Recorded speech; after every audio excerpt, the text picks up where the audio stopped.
आदरणीय बंधुओं, माताओं व मेरी प्यारी बहनों, राधे राधे। आप सभी का हमारे YouTube चैनल जीवन की धारा पर बहुत बहुत स्वागत है। बंधुओं, आज हम इस वीडियो में भगवान विष्णु व उनकी भक्त बुढ़िया माई की कथा सुनेंगे, जिसे सुनने सुनाने से भगवान श्री हरि की कृपा से मनुष्य जो चाहता है वही पाता है। कथा कहानी सुनने के बाद यदि आप हमारे चैनल पर नए हैं तो कृपया हमारे चैनल को सब्सक्राइब करें, बेल आइकन को प्रेस करें ताकि हमारी वीडियो की नोटिफिकेशन सबसे पहले आप तक पहुंचे। वीडियो को शेयर व लाइक भी जरूर करें। कथा कहानी के अनुसार एक गांव में एक बुढ़िया माई अपने 2 बेटे 2 बहुओं के साथ रहती थी।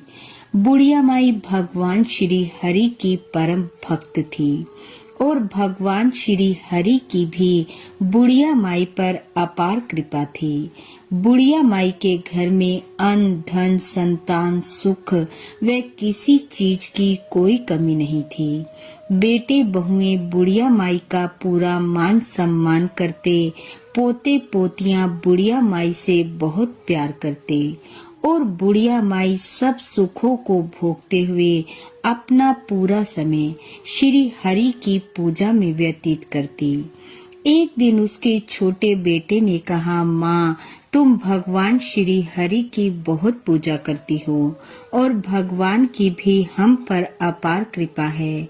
हमारे घर में किसी वस्तु की कोई कमी नहीं है, फिर तुम भगवान की इतनी भक्ति क्यों करती हो, इतना पूजा पाठ क्यों करती हो? बुढ़िया माई ने कहा, बेटा, उस प्रभु की कृपा से सब कुछ है मेरे पास। बस अब तो एक ही इच्छा है कि भगवान श्री हरि के दर्शन हो जाएं और ये देह छूट जाए।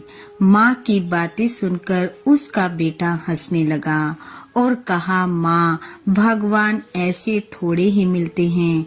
उनको पाने के लिए तो घर बार छोड़कर जंगलों में जाना पड़ता है, साधु संतों का संग करना पड़ता है, वन वन घूमना पड़ता है, तब कहीं जाकर भगवान के दर्शन होते हैं। ऐसे नहीं होते। बेटे की कही बातों का बुढ़िया माई के मन पर ऐसा प्रभाव पड़ा कि बुढ़िया माई ने अगले दिन ही घर बार छोड़ दिया। बुढ़िया माई सुबह सवेरे उठी, स्नान ध्यान किया और बिना किसी को कुछ कहे घर से निकल पड़ी। भगवान का भजन करती जा रही है और चलती जा रही है। चलते चलते उसे रास्ते में एक और बुढ़िया माई मिल गई। उसने पूछा, बहन, भगवान का भजन करते हुए कहाँ जा रही हो?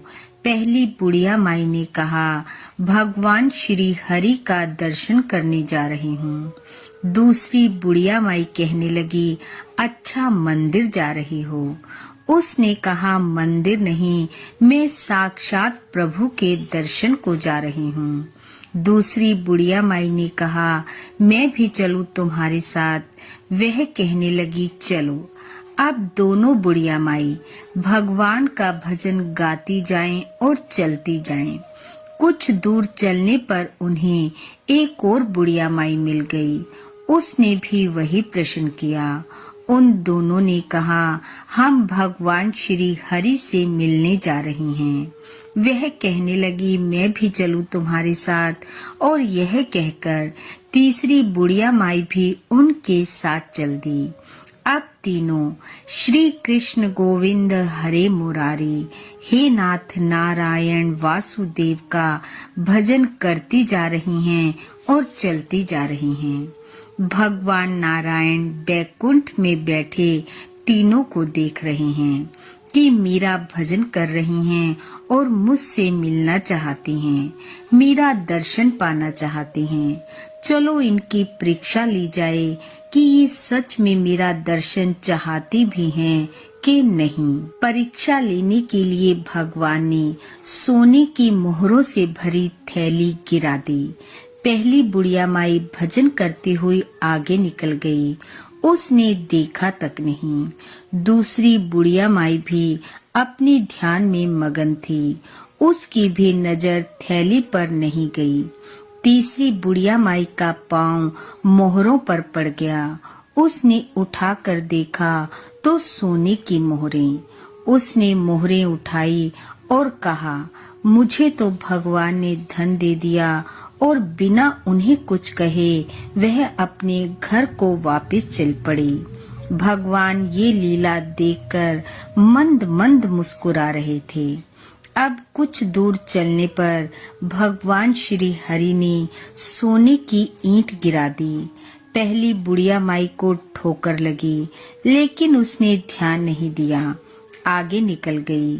दूसरी बुढ़िया माई को ईंट से ठोकर लगी तो उसने देखा ये तो ईंट है और वो भी सोने की। उसने भी ईंट उठाई और वापस घर को हो ली। उसने कहा, क्या वन वन फिरना, भगवान ने धन दे दिया है, अब घर जाकर आराम से बेटों पोतों के साथ रहूंगी। अब पहली बुढ़िया माई भगवान का भजन करती जा रही है और चलती जा रही है। बार बार भगवान को पुकार कर दर्शन की प्रार्थना कर रही है। अब की बार भगवान श्री नारायण ने हीरे मोती के ढेर पर बुढ़िया माई को गिरा दिया। बुढ़िया माई ने देखा हीरे मोती पड़े हैं, लेकिन उसके मन में कण भर भी लालच न आया। उसने कहा, प्रभु बहुत सस्ते में पीछा छुड़ाना चाहते हो। ऐसा कहकर जय श्री नारायण जय श्री हरि कहते हुए वह चल पड़ी। भगवान ने बहुत आंधी वर्षा तूफान बरसाया, परंतु बुढ़िया माई अपने प्रण से टस से मस न हुई, बेसुध हो गई, लेकिन चलती रही। उधर भगवान ने सोचा, मेरी ये भक्त सच्ची लगन लेकर घर से निकली है।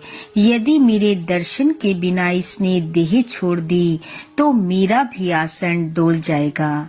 तब भगवान श्री हरि बुढ़िया माई के सामने प्रकट हुए, बुढ़िया माई को दर्शन दिए और कहा, मांग बुढ़िया माई, क्या मांगती है। बुढ़िया माई ने कहा, प्रभु आखिरी इच्छा आपके दर्शनों की थी, आपने दर्शन देकर मेरा जीवन सफल कर दिया। ऐसा कहते हुए बुढ़िया माई भगवान के चरणों में गिर गई और भगवान के चरणों की रज मिलते ही बुढ़िया माई की देह से प्राण छूट गए। बैकुंठ लोक से अति सुंदर विमान उतरा।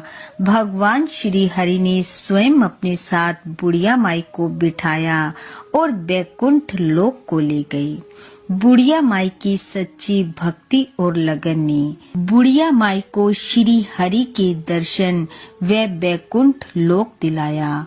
और वह दोनों बुढ़िया माई मृत्यु के पश्चात जब धर्मराज की अदालत में पहुंची तो धन के लालच में भक्ति छोड़ने और बिना बताए वापस घर लौटने की सजा के रूप में दोनों को नरक भेजा गया। हे भगवान श्री हरि, जैसी कृपा आपने पहली बुढ़िया माई पर की वैसी सब पर करना। इस कथा कहानी को सुनने वाले सुनाने वाले सब पर अपनी कृपा बरसाना। जिसके मन की जो इच्छा हो उसे पूर्ण करना। इन्हीं शुभकामनाओं के साथ आप सबका बहुत बहुत धन्यवाद। राधे राधे।